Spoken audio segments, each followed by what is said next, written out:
साथियों, Hariom LP classes के इस डिजिटल प्लेटफॉर्म पर आप सभी का हार्दिक स्वागत एवं अभिनंदन है।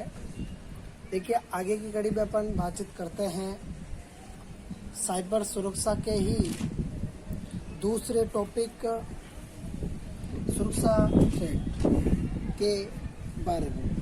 देखिए, ऐसी घटना या ऐसी कोई परिस्थिति है जो सिस्टम के द्वारा डिलीट या संशोधित या किसी अन्य प्रकार से हानि पहुंचा सकने में सक्षम होती है, उसे हम एक थ्रेट का नाम देते हैं। और उस थ्रेट के अंतर्गत ही सारी की सारी, जिसे कहा जाए प्राथमिक रूप से अपन उसको 4 भागों में भी बांट सकते हैं। ये होती है एक बेसिक और सिंपल रूप से बात। लेकिन अब अगर अपन बातचीत करते हैं तो होती है वो क्या क्या उसमें कमी रह गई है और क्या क्या उसमें सुधार करने की एक विशेष रूप से आवश्यकता है। तो सभी विद्यार्थी कॉपी और पेन लेकर के बैठे होंगे। मैं चाहूँगा कि आप सभी इसकी एक बेसिक परिभाषा को लिखिए। ऐसी एक घटना या परिस्थिति है जो सिस्टम के द्वारा डिलीट या संशोधित या किसी अन्य प्रकार से हानि पहुंचा सकने में सक्षम होती है, थ्रेट कहलाती है। थ्रेट को प्राथमिक रूप से 4 भागों में विभाजित किया जा सकता है। पहला थ्रेट आपके आता है असंरचित थ्रेट। दूसरा आपके थ्रेट है संरचित थ्रेट। तीसरा आपके थ्रेट है बाहरी थ्रेट। चौथा और सबसे इम्पोर्टेंट है वो है आपके आंतरिक थ्रेट। देखिए, अगर कोई भी व्यक्ति बाहर से अच्छा दिख रहा है, इसका मतलब वो अंदर से भी स्ट्रांग होगा। तो यहाँ पर ये और ये तो आपको बिल्कुल समझ में आ गए होंगे। अब कोई व्यक्ति अगर चलने में सक्षम है तो उसकी ऊर्जा भी होगी और एक विशेष रूप से उसका मन भी कहेगा। तो ये दोनों थ्रेट उसके अंतर्गत आते हैं। अब अगर कहा जाए इन व्यक्तियों के ऊपर ही, तो अपन बातचीत करेंगे कि असंरचित थ्रेट क्या होता है। देखिए, असंरचित थ्रेट के अंतर्गत मैंने आपको पहले बताया है कि इसके अंतर्गत अनुभवहीन व्यक्तियों से संबंधित होता है और इन अनुभवहीन व्यक्तियों के द्वारा ही सारा का सारा कार्य किया जाता है।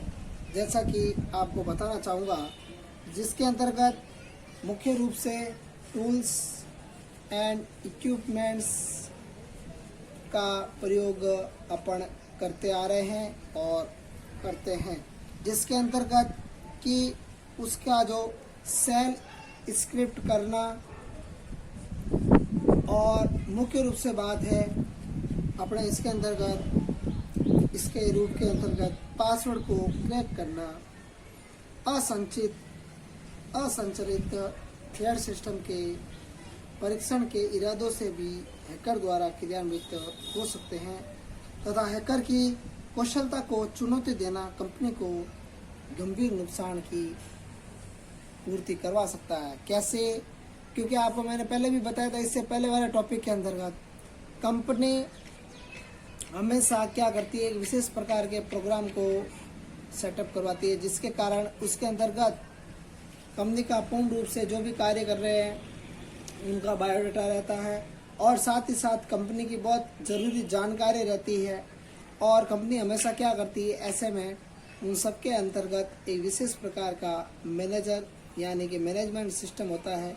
उस मैनेजमेंट सिस्टम के दरमियान एक प्रोग्रामर की आवश्यकता होती है। वो प्रोग्रामर उस कंपनी के ऐप को या फिर उस कंपनी के सॉफ्टवेयर को चलाता है, और जिसके दरमियान सारा का सारा मैनेजमेंट उसके हाथ में होता है।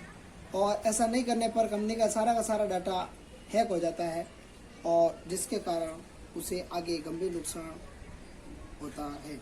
संचारित थ्रेट के अंतर्गत मुख्य रूप से कुछ बातें अपने सामने आती है, जिसके अंतर्गत क्या होता है कि इसके अंतर्गत मुख्य रूप से हैकर से संबंधित होता है, जो कि बेहद प्रेरित है तथा जो हैकर्स तकनीकी रूप से मजबूत और दृढ़ होते हैं। इस प्रकार के हैकर्स भी ऐसे विभिन्न तकनीकों के बारे में जानते हैं, और जिसके द्वारा किसी भी व्यवसाय की सुरक्षा प्रणाली को अपन बहुत ही जल्दी से तोड़ सकते हैं, वो उसके अंतर्गत महत्वपूर्ण जानकारी होती है। बाहरी थ्रेट्स की बात की जाए तो बाहरी थ्रेट एक कंपनी के बाहर कर रहे व्यक्तियों या कुछ संगठन होते हैं, उन संगठन के माध्यम से या बाहरी व्यक्तियों के माध्यम से उत्पन्न किए जाते हैं। इन कंपनियों या संगठनों के पास से कंपनी के कंप्यूटर सिस्टम या नेटवर्क को सीधा एक्सेस करने की यानी कि डाटा हाथों हाथ उसके पास लेने की प्राधिकरण नहीं होता है, और ये कंपनी के सिस्टम या नेटवर्क को इंटरनेट अथवा डायल अप सेवाओं द्वारा हैक कर सकते हैं। मतलब डायरेक्ट कुछ कोडिंग होती है, उस कोडिंग के माध्यम से डायरेक्ट भेजते हैं, और उसके माध्यम से अपन क्या कर सकते हैं, उसको हैक कर सकते हैं, मतलब अपने अधीन ले सकते हैं। वो उसके अंतर्गत सबसे इम्पोर्टेंट होता है। अब आते हैं, बात करते हैं अपन आंतरिक थ्रेट की। देखिए आंतरिक थ्रेट में क्या होता है कि आंतरिक थ्रेट में उन व्यक्तियों से संबंधित है जो बहुत बड़ी बड़ी कंपनियों, संगठन और तो और उसमें काम कर रहे हैं और उस कंपनी को नुकसान पहुंचाने के लिए प्रेरित होते हैं। अब नुकसान किसी भी हालत में पहुंचा सकते हैं, वो सारा का सारा जो रहता है वो उनके ऊपर ही रहता है। अब इसके अंदर कैसे अपन आंतरिक थ्रेट के अंतर्गत 4 से 5 अपन इम्पोर्टेंट लेते हैं, और आपको पता चलेगा कि आंतरिक थ्रेट में क्या क्या अपन ले सकते हैं, तो अपन उसके बारे में बातचीत करते हैं। देखिए आंतरिक थ्रेट में वैसे में अपन जितनी भी बातें इन तीनों के अंदर की थी वो अपन बात करेंगे अब आंतरिक थ्रेट में। तो देखिए आंतरिक थ्रेट में क्या होता है, पहले बात की थी अपन ने हैकर, दूसरी अपन के सामने बात आती है दूसरे पॉइंट के रूप में, वो है क्रैकर। क्रैक यानी कि क्या होता है, तोड़ना। हैकर यानी क्या होता है, अपने अधीन में लेना। फ्रैकर क्या होता है, फ्रैकर नेटवर्क से संबंधित होता है, मैंने आपको पहले भी बता चुका हूँ पहले वाले टॉपिक में। अपन लेते हैं, देखिए एक एक टॉपिक है, अपन आराम से देखेंगे।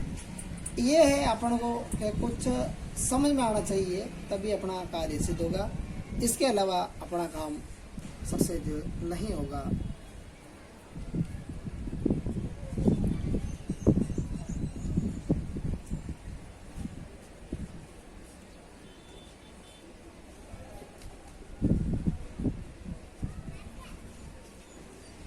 ये है कुछ इसके अंतर्गत थ्रेट तथा अटैक से संबंधित टर्म्स एंड कंडीशन, और ये प्रॉपरली वे के अंदर टर्म के अंदर ही मैं काम में इनको लूँगा। तो देखिए सबसे पहले हैकर एक सामान्य शब्द है जिससे कि अपन क्रैकर का प्रयोग आजकल किसी कंप्यूटर प्रोग्रामिंग विशेषज्ञों के लिए प्रयुक्त किया जाता है, और आजकल इसे नकारात्मक तरीके से भी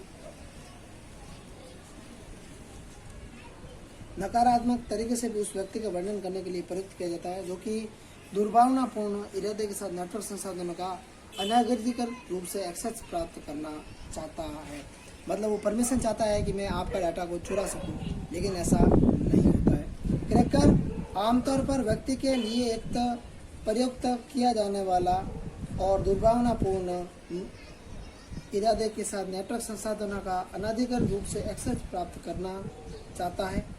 मतलब अनअथॉरिटी के रूप में वो सारा का सारा काम इसके ऊपर होता है।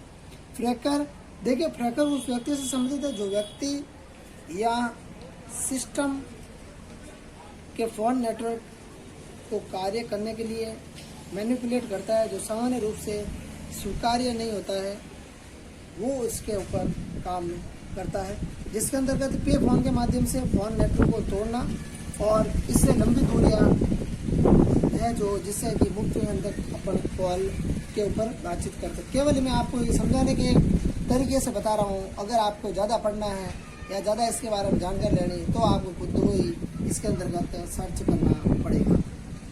देखिए स्पैमर, देखिए उस व्यक्ति से संबंधित है जो बड़ी बड़ी अवांछित ईमेल संदेश को भेजता है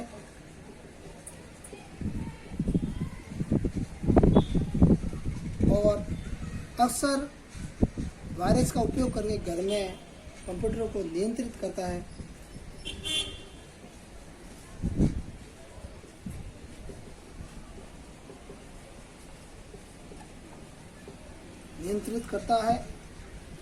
तो वे इसके अंतर्गत आते हैं तथा इन कंप्यूटर का उपयोग करके वे बड़ी संख्या में अवांछित ईमेल संदेश भेजते हैं और इसी के अंतर्गत आते हैं। अब फिशर ईमेल या अन्य साधनों का उपयोग करके दूसरों की संवेदनशील सूचनाएं, जैसे आपको पता होगा कभी कभी फोन आते हैं आप पढ़ गए कि आपके ये क्रेडिट कार्ड मैं इस बैंक से बोल रहा हूँ, आप मुझे नंबर बता दीजिए, मैं इस बैंक का मैनेजर वगैरह बोल रहा हूँ, और इस बैंक मैनेजर के दरमियान आप मुझे नंबर बताइए, नहीं तो फिर आपका कार्ड जो है ब्लॉक कर दिया जाएगा। तो हम क्या करते हैं, डरते हुए उसके नंबर बता देते हैं और एक अपने मोबाइल के ऊपर OTP आता है और कुछ ही समय में अपना खाता क्या हो जाता है, एकदम साफ हो जाता है। तो हमें इस प्रकार से बचने के लिए हमें वो व्यक्ति आगे वाला कोशिश करता है, लेकिन हमें उसको सपोर्ट नहीं करना चाहिए, क्योंकि ये एक प्रकार से विश्वसनीय होता है और संवेदन सुनना की आवश्यकता होती है।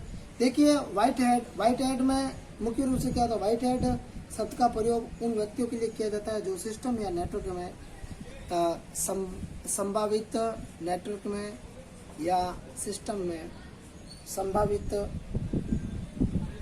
होता है और इसके अंतर्गत ही कुछ क्षमताओं का उपयोग करते हैं और थ्रेड खोदने की क्षमता रखता है और उसके बाद सिस्टम के मालिक को उन कमजोरियों का रिपोर्ट देता है ताकि उन्हें ठीक से किया जा सके।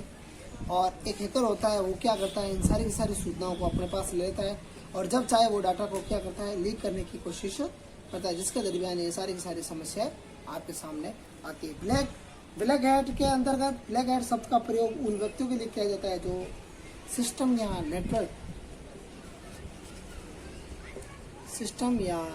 नेटवर्क